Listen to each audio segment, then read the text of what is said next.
La pregunta puede contestarse con un sí y con un no, lo que no es buen síntoma desde el punto de vista de la lógica, aunque lo sea desde otras perspectivas. Para responderla, quizás antes debamos hacer otras preguntas. ¿Cómo entendemos la palabra cultura? Se entiende por cultura solo el conjunto de cosas, las bellas artes principalmente que caen dentro de las competencias de ministerios, consejerías, departamentos y concejalías que llevan la etiqueta de cultura. O se entiende por cultura, como hacen las ciencias sociales, el conjunto de herramientas de adaptación de grupos y sociedades humanas basadas en el lenguaje y la comunicación, lo que incluye no solo conocimientos, valores y creencias, sino también artefactos, recetas y utensilios. ¿Y qué entendemos con la palabra ciencia? Entendemos por ciencia el conjunto de actividades destinadas a obtener conocimiento certero y certificado sobre la realidad, usando métodos replicables y contrastables para probar sus afirmaciones, que empiezan a desarrollarse en el siglo XVII en Europa y van creciendo paulatinamente en los siglos XVIII, el siglo de las luces o Ilustración y XIX, para explosionar de forma notable a partir de la segunda mitad del siglo XX, en las numerosas actividades y conocimientos que conocemos como ciencias y tecnología. O la entendemos, de forma más general, como una búsqueda racional de la verdad basada en la experiencia, lo que permite hablar de diversas clases de ciencias como las ciencias sociales, la ciencia jurídica o la ciencia de la religión y de etnociencias. Según como las entendamos, podemos contestar sí o no a la pregunta. Podríamos decir que sí hay cultura sin ciencia porque la ciencia misma es producto de la cultura, de una cultura determinada en una época histórica determinada, por lo que durante milenios las culturas humanas funcionaron sin ciencia. Incluso hay amplios sectores de la cultura o subculturas de nuestras sociedades modernas que funcionan sin referentes científicos. Pero también podemos decir que no hay cultura sin ciencia en la sociedad mundializada del siglo XXI, aunque la ciencia esté ausente de los ministerios y consejerías de cultura y aún se considere que los intelectuales son exclusivamente los de letras o humanidades. Hoy, en una sociedad que se autocalifica de sociedad del conocimiento, las ciencias y las tecnologías son las protagonistas principales del cambio social, de múltiples cambios sociales. Sin embargo, en los medios de comunicación y en el sistema educativo se sigue excluyendo a los científicos de las cuestiones relacionadas con la alta cultura o de las cuestiones importantes de la vida humana y la filosofía. Como se ha señalado tantas veces, muchos intelectuales siguen presumiendo de no saber matemáticas o de ser ignorantes en cuestiones de ciencia, sin que por ello se dude de que sean cultos o educados. Pueden seguir los intelectuales humanísticos siendo ajenos a las ciencias e ignorantes respecto a las implicaciones de los conocimientos científicos sobre el universo, sobre la vida y sobre la naturaleza humana. Se puede seguir siendo culto sin saber ciencias.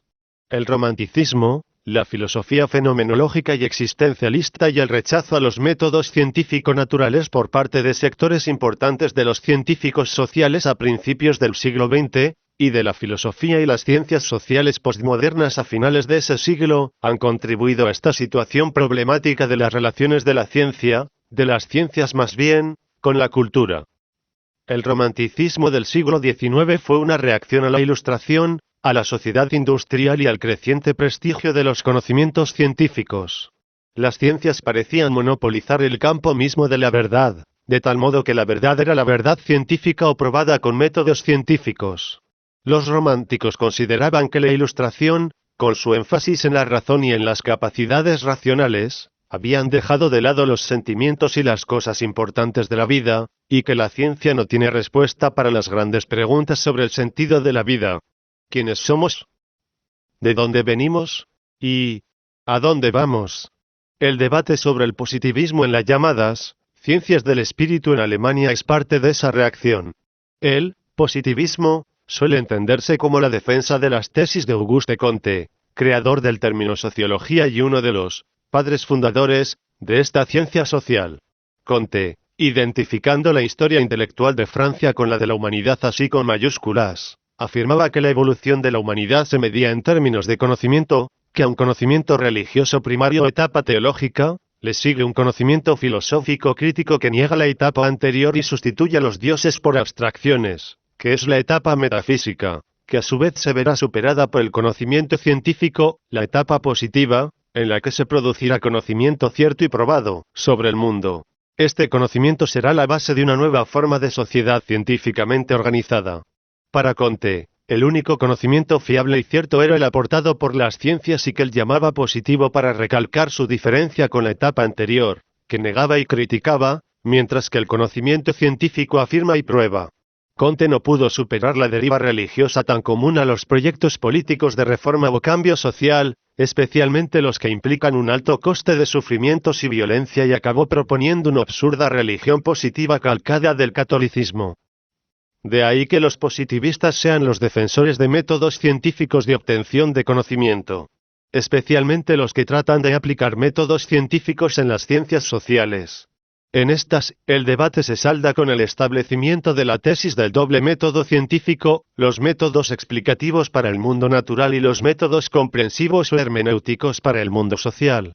Este debate sigue abierto, y mientras que las humanidades y las ciencias naturales han seguido sus actividades de forma separada, unas ajenas a las otras, las ciencias sociales no han logrado aún convencer de su eficacia para aplicar los métodos de la ciencia natural a los asuntos de los que hasta entonces se habían ocupado las humanidades.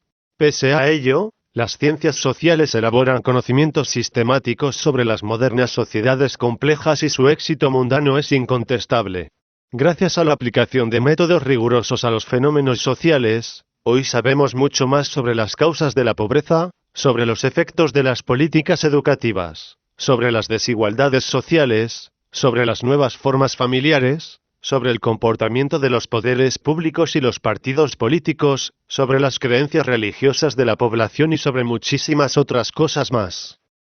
Del romanticismo y del rechazo al positivismo surge la idea de que los filósofos, literatos, historiadores y artistas de todo tipo son los intelectuales, los hombres de letras, y se deja a las ciencias fuera de la intelectualidad y de la cultura. Edmund Husserl es el filósofo más importante de esta tendencia, y sus ideas ejercerán una profunda influencia en la cultura europea, especialmente a través del existencialismo, tanto en su variante de izquierdas con Sartre, como de derechas con Heidegger. Ello da lugar a la situación que detectó en 1959 Snow, en su ensayo sobre las dos culturas, la profunda escisión entre las ciencias y las letras y el desprecio por la ciencia que sienten los hombres de letras, sean filósofos, literatos o escritores, periodistas, poetas o ensayistas.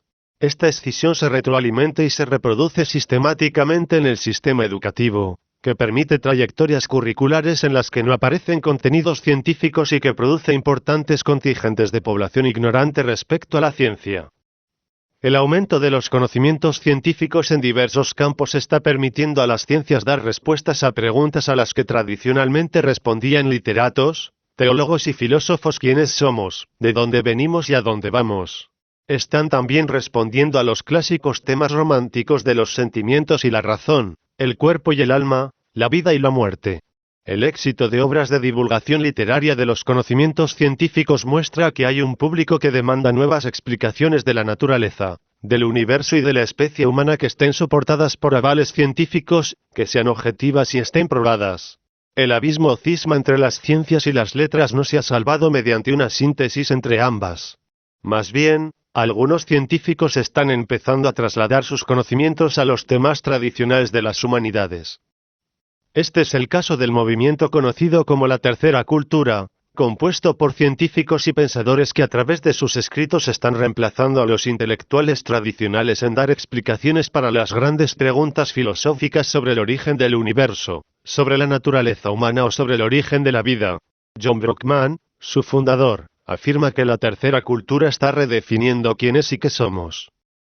La filosofía, las ciencias sociales y las humanidades postmodernas han ido cuestionando y erosionando la credibilidad y el prestigio de las ciencias.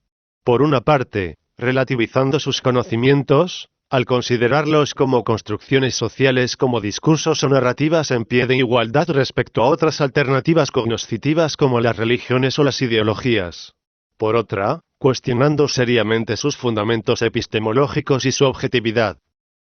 A esta situación ha contribuido el importante papel de las ciencias y las tecnologías en las sociedades actuales, que son dependientes de los conocimientos científico-técnicos para la supervivencia, y el auge de las industrias del conocimiento, la explotación comercial de los conocimientos científicos, la necesidad de disponer de conocimientos para la toma de decisiones políticas, etc. Para los críticos del orden social, las ciencias y las tecnologías forman parte indisoluble y culpable del sistema de reparto desigual de la riqueza, el poder y el privilegio.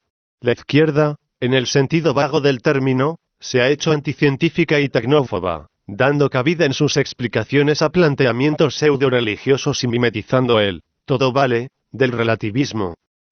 El resultado ha sido diverso. Auge de las religiones en sus versiones más fundamentalistas e integristas, que impiden cualquier espacio de debate racional. Auge de las pseudociencias alimentadas por la necesidad de los medios de comunicación de masas de conseguir audiencias y de explotar la necesidad de emociones vicarias del público.